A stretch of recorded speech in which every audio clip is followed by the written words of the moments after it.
Hello friends, कैसे हो आप सब? अच्छे ही होंगे। आप सबको मेरी तरफ से राम राम। और अपन बात करेंगे कल वाली वीडियो की। कल वाली वीडियो आपको मेरे हिसाब से बहुत अच्छे लगेंगे। Thank you.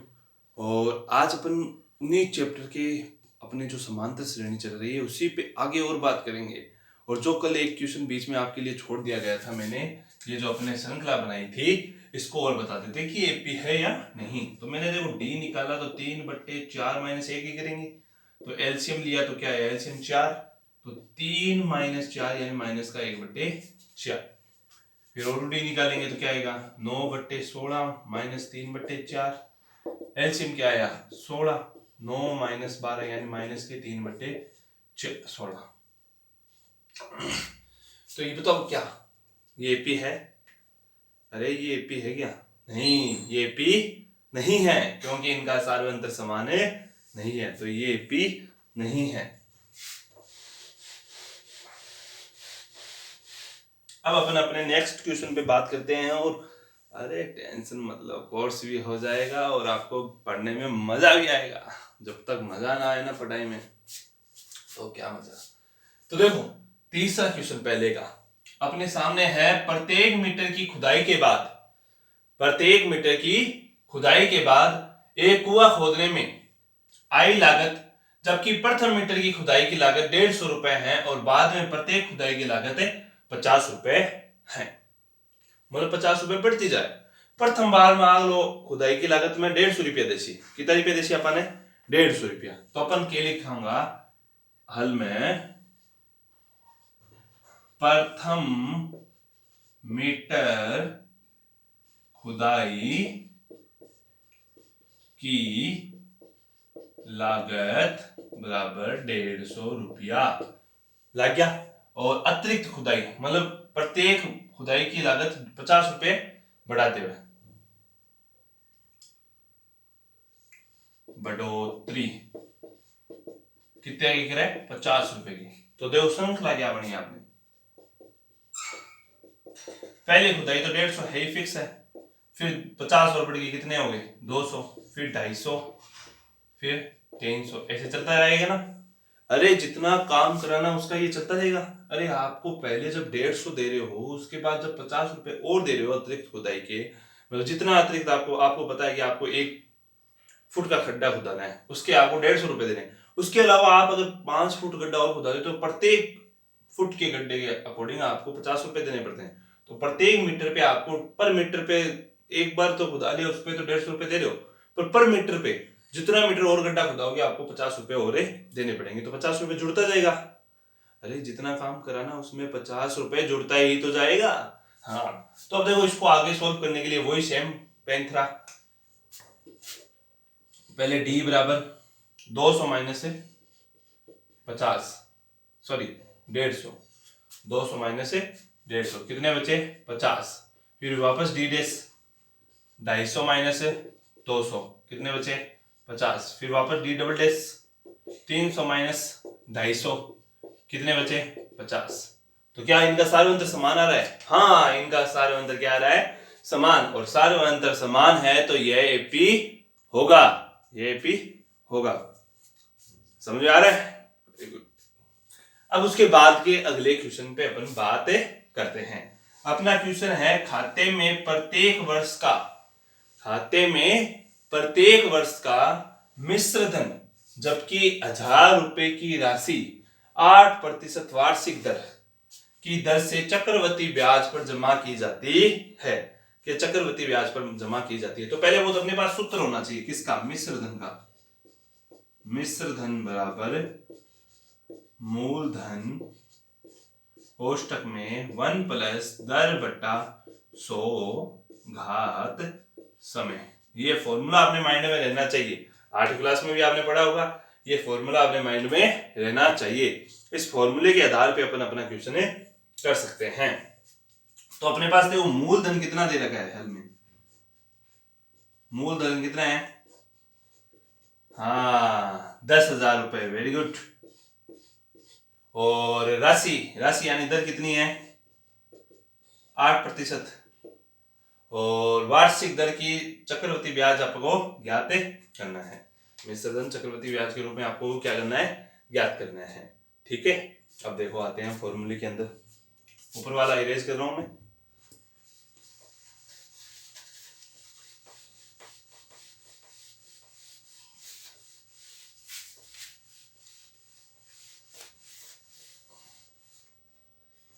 अब देखो पहला, अब अपन प्रत्येक वर्ष के लिए ज्ञात करते हैं, तो पहले वर्ष के लिए ज्ञात कर ले। तो देखो प्रथम वर्ष के लिए चक्रवर्ती ब्याज, तो प्रथम वर्ष के लिए चक्रवर्ती ब्याज वही फॉर्मूला, मिश्र धन बराबर मूलधन 1 प्लस दर बट्टे 100 घात समय की। ठीक है, अब प्रथम वर्ष है तो समय ऑटोमेटिक पहला हो गया। मूलधन क्या है अपने पास 10,000, एक का एक प्लस का प्लस, दर क्या है, दर 8% और बट्टे में 100, और समय कितना हुआ 1, क्यों इस प्रथम वर्ष है तो समय 1 ही होगा। ठीक है, 10,000 का 10,000 कोष्टक बंद, एलसीएम लिया तो क्या आया 100 प्लस 8 बट्टे में 100 घात हो गई। तो ये देखो क्या आया इसका सॉल्यूशन, 10,000 इंटू 108 बट्टे 100, डबल जीरो से डबल जीरो कट, क्या आया 108 डबल जीरो 10,800, ये अपना। अब इसके बाद शुरू वर्ष में तो उसने 10,000 रुपए तो दे ही रखे थे, उसके बाद उसने जो ब्याज लेगा वो प्रथम वर्ष के ऊपर 10,800 रुपए और ले लेगा। ठीक है, मैं क्वेश्चन यहां से मिटो रहा हूं। ओके,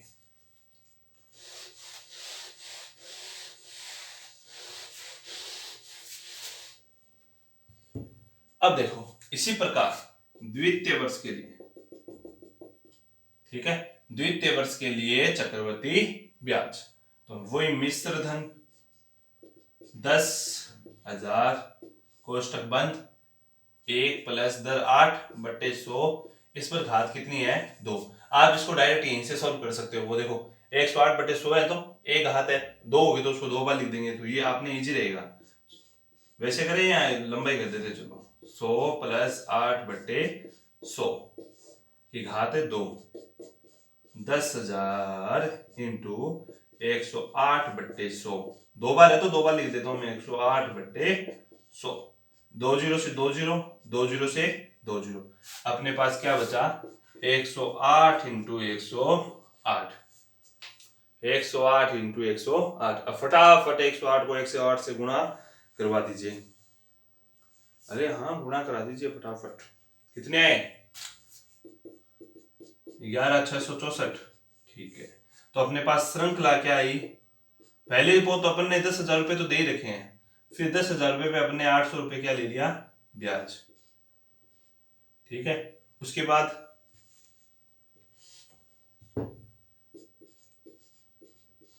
उसके बाद 11,664 डॉट डॉट डॉट डॉट, वही डी बराबर 10,800 माइनस 10,000, कितने बचे 800।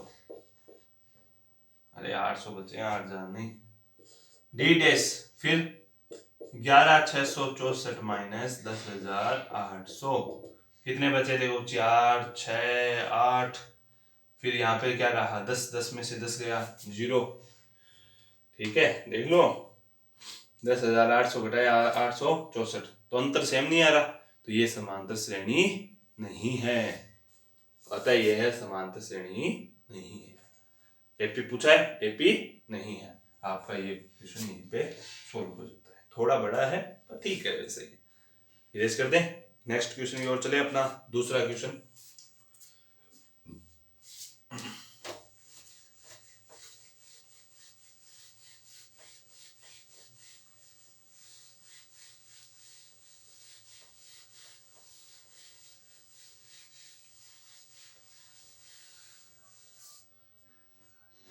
दूसरा क्वेश्चन अपना इस प्रकार है। क्वेश्चन है, दी गई एपी के प्रथम 4 पद ज्ञात कीजिए। आपको एपी के प्रथम 4 पद ज्ञात करने हैं। ठीक है, दूसरे क्वेश्चन में एपी के प्रथम 4 पद ज्ञात करने हैं। ठीक है, जबकि प्रथम पद व सार्वंतर आपको दिया गया है। क्वेश्चन है एपी के प्रथम 4 पद ज्ञात कीजिए जबकि प्रथम पद एफ सार्वंतर डी दिया है। ठीक है, सार्वंतर डी आपको दिया है। आपकी क्वेश्चन इसके अंदर 5 है। पहला है a बराबर 10, d बराबर 10। दूसरा क्वेश्चन आपका इस प्रकार है a बराबर -2 और d बराबर 0। इसी का तीसरा आपके पास है a बराबर 4 और d बराबर 3 और इसी का 3 माइनस का है, सॉरी। और तीसरा क्वेश्चन हो गया, चौथा है इसी का a बराबर -1 और d बराबर 1/2 और पांचवा है आपके सामने a बराबर -1.5 और d बराबर -0.25।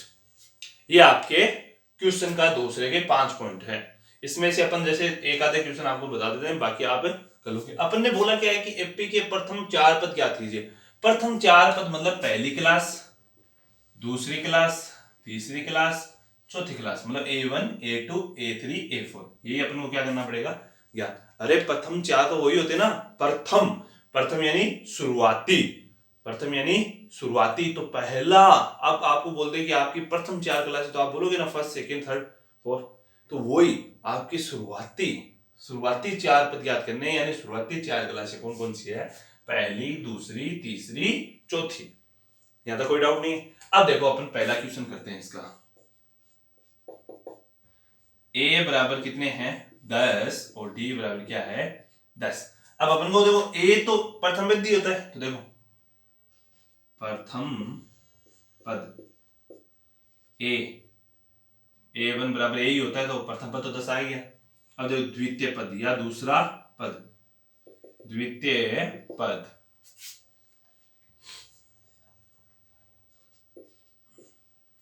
अब द्वितीय पद के लिए आपको पता है कि आपने पहली क्लास प्लस 1 साल दिया, जब भी तो आप दूसरी क्लास में आते हो। अरे दूसरी क्लास में कब आते हो, जब पहली साल में 1 साल दो, या जब आप शुरू करते हो उसमें 2 साल दे दो। तो आप द्वितीय पद में प्रथम पद कितना है, 10, और डी का मान भी कितना है, 10। कितने हो गए, 20। इसी प्रकार तृतीय पद, ठीक है। अब तृतीय पद में आपको पता है आपने दूसरी क्लास में 1 साल और दे दिया, तो आपके पास क्या आ गया, तृतीय पद। मतलब प्रत्येक मान में अगर आप डी जोड़ते जाओगे तो आपके पास पदों की संख्या आती जाएगी। तीसरी क्लास में आपको आना है तो आपको दूसरी क्लास में 1 साल देना होगा, देते हो ना। आज आप 10th क्लास में, आपको 11th में जाने के लिए आपको 10th प्लस 1 साल दे रहे हो, जब आप 11th में कहलाते हो। आज आप 10th में बैठे हो और 1 साल आपने कंटिन्यू पढ़ाई की, तो आप कौन सी क्लास में, 11th में, तो 1 साल लगाना। वो एक तो अपन को मान लेना है सालवंतर है, और वो एक क्लास 11th क्लास में है, तो आप क्या लिखोगे, A10 प्लस डी या A प्लस 10D, दोनों में से आप, हाँ ये ऑप्शन यूज और कर सकते हो, आप A प्लस 2D भी लिख सकते हो, उसमें कोई फर्क नहीं, पर उसमें गुणा भी कराना पड़ेगा। इससे अच्छा ये इजी है ना, डायरेक्ट हो रहा है। ऐसे चतुर्थ क्लास यानी चौथा पद, तो देखो A3 प्लस डी, A2 निकाला आपने, ये A3 निकाला है और ये A4 निकाला है, तो देख लो 30 प्लस 10 कितने आ गए, 40। अतः अपन को क्या चाहिए थे, प्रथम 4 पद एपी के। एपी क्या है अपने पास, 10, 20, 30, 40, डॉट डॉट डॉट। कहाँ है मुश्किल, इजी है ना, उतार लो फिर, टेंशन नहीं लेने का।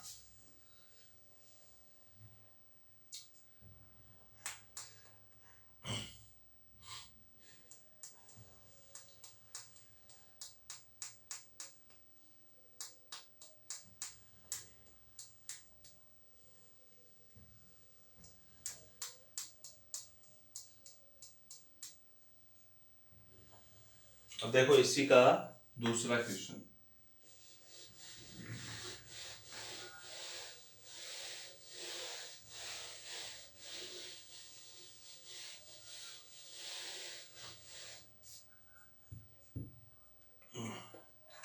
इसका दूसरा आप खुद करोगे, तीसरा आप खुद करोगे, चौथा मैं करवा देता हूं आपको, वो आपके SW होगा होमवर्क, ठीक है।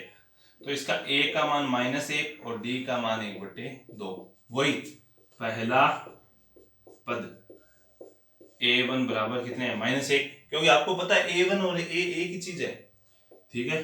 दूसरा पद यानी a2, अब बताओ क्या लिखेंगे, हाँ a + a d, a का मान -1, d का मान आधा, अरे ये क्या है, आधा है, और ये क्या है, प्लस का है, ये किसका है, माइनस का, तो जुड़ेंगे तो नहीं, तो घटेंगे। बड़ा कौन है, माइनस का या प्लस का, हाँ माइनस का, तो माइनस के 1 में से आधा जाएगा तो क्या बचेगा, आधा, वो भी किसका, माइनस का, हो गया ना। इसी प्रकार तीसरा पद यानी a3, और a3 कब आता है, a2 + d करने पर, a2 का मान क्या है, माइनस का आधा, और d का मान प्लस का आधा, माइनस प्लस घटते हैं पता है, और सेम संख्या होती है तो उत्तर क्या आता है, 0। इसी प्रकार चौथा पद a4, और a4 को आप क्या लिखते हो, a3 + d, a3 का मान क्या है आपके पास, 0, इसका आधा, 0 किसी भी संख्या में जुड़ने या घटने पर संख्या पे कोई फर्क नहीं पड़ता, तो इसका मान भी क्या आया, आधा। अतः एपी क्या आई आपके पास, -1, माइनस का आधा, 0, 1/2, ये आपका सवाल कंप्लीट। देख लो चीज नॉर्मल है, आपको देखने में लगता है चीज एकदम इजी है, और मिनटों में कर सकते हो। इसके लिए आपको ये और ये क्वेश्चन SW में आपको करने हैं, ये तीनों क्वेश्चन आपको SW में करने हैं। तो आज अपनी क्लास अपनी यहीं समाप्त करते हैं।